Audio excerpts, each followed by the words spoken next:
brainwashed. An entire country, 100 million people almost, have been brainwashed. You think, no, yes. It's the same cult mentality that you see in certain religions. You see it in gangs. You see it in mobs. You see it in governments in other countries. It's where nothing is challenged when it's true. It's where the truth becomes a lie and everybody champions it as though it doesn't exist. It's where you see things right in front of you and you say it ain't so. It ain't so. And you project onto the person who's telling you, you're on fire. And they say, oh, it ain't so. We're headed for trouble. Oh, no, we're not. But we are. And we have been placed in the worst position of all, brainwashed. Brainwashing is a process, a systematic conditioning process that happens in domestic violence, extreme situations with families. It also happens in societies in which there is indoctrination and propaganda, reward and punishment. It has happened here in this good old wonderful country. Indoctrination, propaganda, gaslighting, brainwashing. When you talk to a person, they cannot hear you. You show them facts, they cannot see them. You reason with them, they refuse, they reject them. It is because they've replaced truth and logic with lies. And how do you do this? I know how. Same way you do in domestic violence. You start out with, oh, no, he didn't. I will not put up with this. This isn't right. That's truth and logic. That's truth and logic. By the end of it, it's, well, he didn't mean to. It wasn't this bad.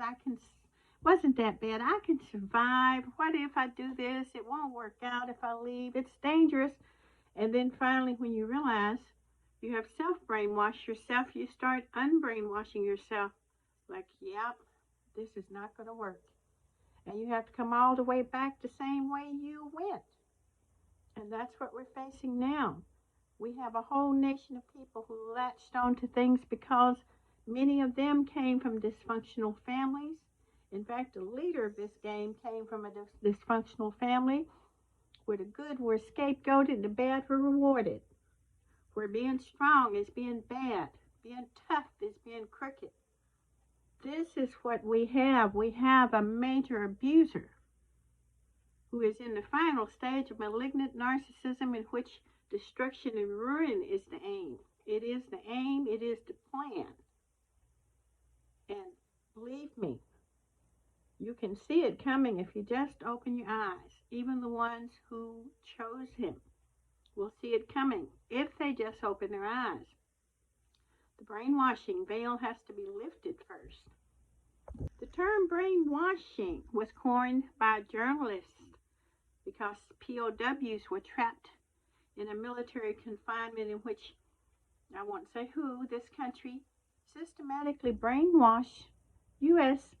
soldiers, brainwashed them into turning against their own country because they alternately use reward and punishment, survival and ruin, where they had to choose one or the other in bond, like in the Stockholm Syndrome situation with the abuser. In this country, the brainwashing is because the issues of the people who have chosen the toxic person are also bad. They are negative. They are not, we want to do this together and be stronger together. They are, I'm special and you're not. That's basically it. I get to be safe, but you're in trouble. Some of these, I won't say, biblical groups will teach you that. Everybody else, but me, I'm special.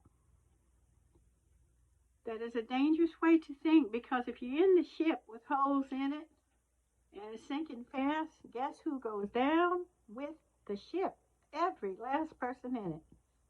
So whoever is listening to this, the ship is sinking. It's about to sink because the person who you chose, or who somebody chose, it wasn't me, is getting ready to put some big old holes in this ship. on purpose because malignant narcissists get revenge. Gaslighting and propaganda have been used extensively by every member of, let's say, the parts of government who support him to confuse and make promises to people who can't see past, to see the truth, can't see past the propaganda. The propaganda says everything's going to be great. I'm just going to give the word and the war is going to be over. I'm just going to announce it and everything will be great. You'll have a great economy. You can buy stuff. I'm just going to announce it. That's all. I don't need a plan. Behind the scenes, they're working on a plan to destroy every facet of the government from the military down by removing professionals, experts, generals. Key positions will be replaced by loyalists who are in the game. And you know what that means. That whole department and organization. The government runs on departments. Everything is sanctioned off into the department of this and department of that. The money that comes from the taxpayers, it goes to the federal government, goes to these departments, it goes to the states.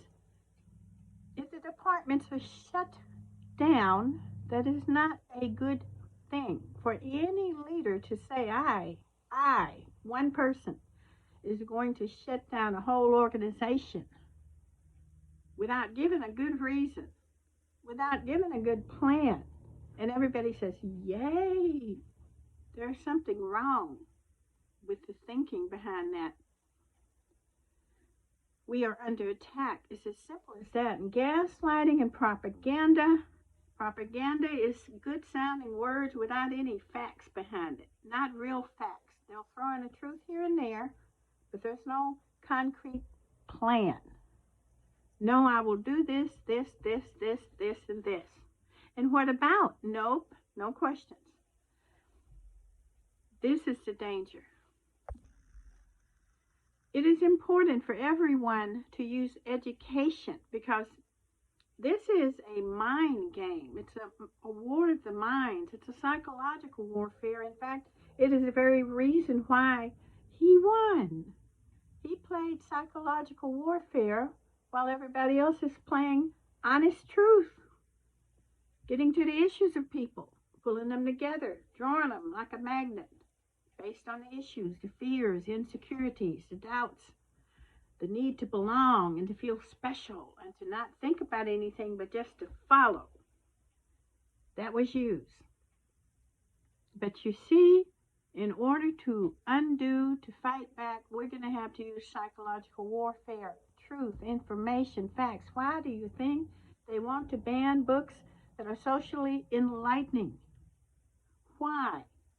It's simple, because it teaches people to think outside the box. It makes them less vulnerable to manipulation. There are many, many books.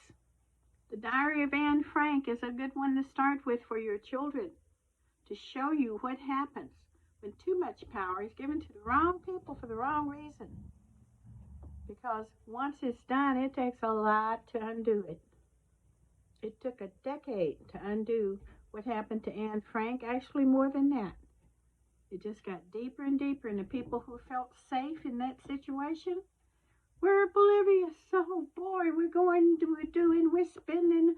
Who cares about the rest of everybody else? While the world was aghast at the horror that they found in that particular country after one little old bitty man declared power. One little bitty man declared power. And that's what happened.